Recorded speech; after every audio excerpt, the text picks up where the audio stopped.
দিদি বলছে যে রাত 8টার পরে বাইরে বেরোবেন না। কেন বলবে? সে একটা মহিলা হয়ে কি করে বললো এরকম কথা? সে কেন কেন বলতে পারবে না? আমাদের সংসার আছে, বাচ্চা কাচ্চা আছে, তাদের সবকিছুর চাহিদা কি উনি মেটাতে পারেন? 1,500 টাকা দিয়ে কি হয় আমাদের? সেটা তো আমাদেরই টাকা, উনি দিচ্ছেন আমাদেরকে।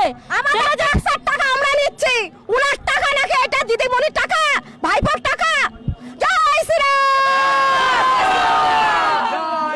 এবার বনগাঁয় কি হবে?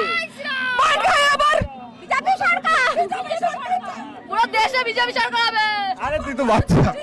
আচ্ছা দিদি এটা বলুন, এখনো তো তৃণমূলের সবাই লোকজন যাচ্ছে, তারা কেন যায় বলুন? তারা যায়, তাদের ইচ্ছা, সেটা আমরা বলতে পারবো না। আমরা যেটা চাই সেটা বলছি, ব্যাস। তাদের লোভ দেখিয়ে ভয়ে 1,500 টাকার লোভ দেখিয়ে নিয়ে যায়।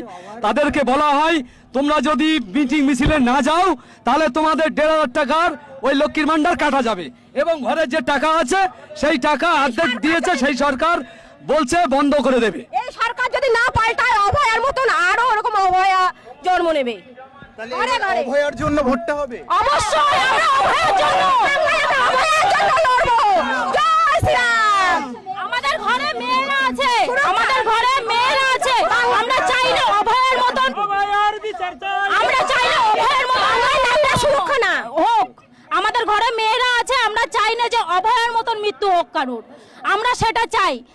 আমরা অভয়ের মা যেন আবার বিচার পায় সেটাই চাই। যেমন অভয়ের মা আজ পর্যন্ত এখনো কোনো বিচার পাইনি, আমরা সবাই মিলে ওনার পাশে আছি, এখন আমরা পাশে থাকতে চাই।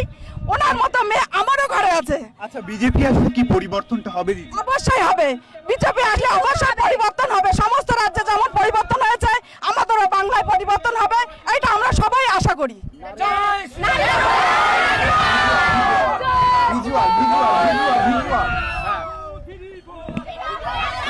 বাচ্চাগুলো নিও না।